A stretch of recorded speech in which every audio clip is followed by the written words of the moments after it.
সরকারের গান দিয়ে নিরাপত্তা দেওয়ার উপরে থুমারি, আমি গান নেব না। আমার যদি কিছু হয় সেদিন আপনারা আমার কবরের সাথে এই উপদেষ্টা পরিষদকে আপনারা কবর দেবেন, এটি আপনাদের প্রতি আমার আহ্বান।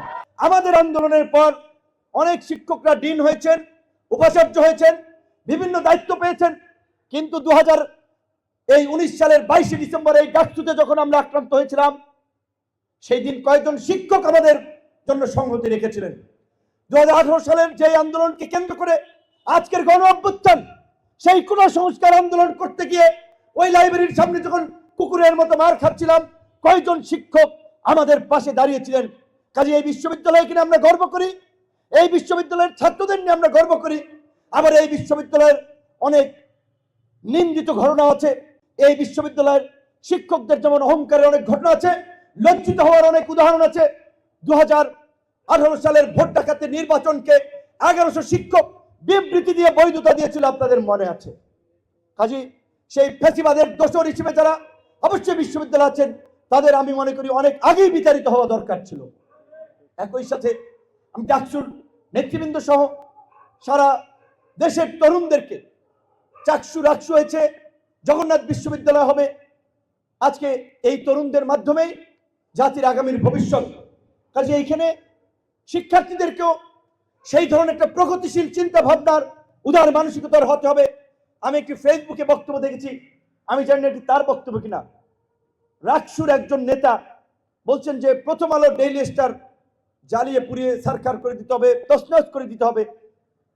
শিক্ষিত তরুণ প্রজন্মের প্রগতিশীল তরুণরা যদি এই ধ্বংসের কথা বলে, প্রকাশ্যে যদি নাশকতাতে উস্কানি দেয়, তাহলে তো দেশে বিশৃঙ্খলা লেগেই থাকবে। আমরা গণ অভ্যুত্থান পরবর্তী 15 মাস পরে এই আমাদের ভাই হাদি, যার মৃত্যু গোটা দেশকে কাঁদিয়েছিল, তার লড়াইটা আমরা করেছিলাম, আমাদের থেকেই সে অনুপ্রাণিত। সেই লড়াই ধ্বংসের নয়, সেই লড়াই নির্মাণের।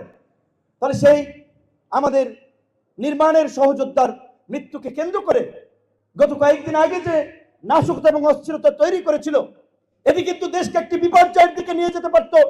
কেউ যদি মাইকে বিসমিল্লাহির রহমানির রহিম বইলা জাতির উদ্দেশ্যে ভাষণ শুরু করে দিত, আগে কিন্তু ভুক্তভোগী হইত জুলাই সহযোদ্ধারা। কাজী এই কথা কিন্তু আমাদেরকে পরিষ্কার মনে রাখতে হবে, যে কোনো পরিস্থিতিতে গণতান্ত্রিক প্রক্রিয়ায় বাংলাদেশের উত্তরণ সেটি কেবলমাত্র একটি নির্বাচনের মাধ্যমে হতে পারে। এটি ছাড়া বাংলাদেশকে সঠিক ট্র্যাকে তোলার কোনো রাস্তা নাই। সেই জায়গায় যেন আমরা সতর্ক থাকি। এবং আপনারা শুনেছেন, পত্রপত্রিকা এসেছে, আমাদের অনেককে গানম্যান দেওয়া হচ্ছে সরকারের পক্ষ থেকে। যে সরকারের আইন শৃঙ্খলা বাহিনী প্রকাশ্যে পোশাক পরিহিত অবস্থায় অফিসের সামনে পিটিয়ে মারে, সেই বিচার না হওয়া পর্যন্ত ওই সরকারের গান দিয়ে নিরাপত্তা দেওয়ার উপরে থুমারি। আমরা পরিষ্কারভাবে বলছি, 29 আগস্টের ঘটনায় বিচার না হওয়া পর্যন্ত আমার গানম্যানের দরকার নাই, আমি গানম্যান নেব না, আমি প্রত্যাখ্যান করছি। এবং সরকারকে বলতে চাই, গানম্যান দিয়ে গুটি কয়েক ব্যক্তিকে নিরাপত্তা দিয়ে দেশকে নিরাপদ করতে পারবেন না। গোটা দেশের মানুষের নিরাপত্তায় সরকারকে ঢেলে সাজান, আইন শৃঙ্খলা বাহিনীকে ঢেলে সাজান, অন্যথায় প্রার্থীদের নিরাপত্তা দিলেন, ভোটাররা নিরাপদ বোধ না করলে তো কেন্দ্রে যাবে না। এবং আমি পরিষ্কারভাবে আপনাদেরকে বলতে চাই, আমার উপরে এই সরকার আমলে যে আক্রমণ হয়েছে, সেটি আপনারা জানেন পুলিশ এবং সেনাবাহিনীর পোশাক পরিহিত দুর্বৃত্তদের দ্বারা। এই ঘটনায় যেহেতু 30 কার্য দিবসের নোটিশ জারি করে 4 সেপ্টেম্বর থেকে এখন পর্যন্ত বিচার করে নাই, তার মানে এই ঘটনায় সরকারের মৌন সমর্থন রয়েছে। এবং যদি বিচার না হয়, তার জন্য দায়ী থাকবে সরকার। এবং আমি এই ঘটনার জন্য ডক্টর ইউনূস এবং তার উপদেষ্টা পরিষদকে আমি দায়ী করব। তাই আমি আবার বলছি, আমি গানম্যান নেব না।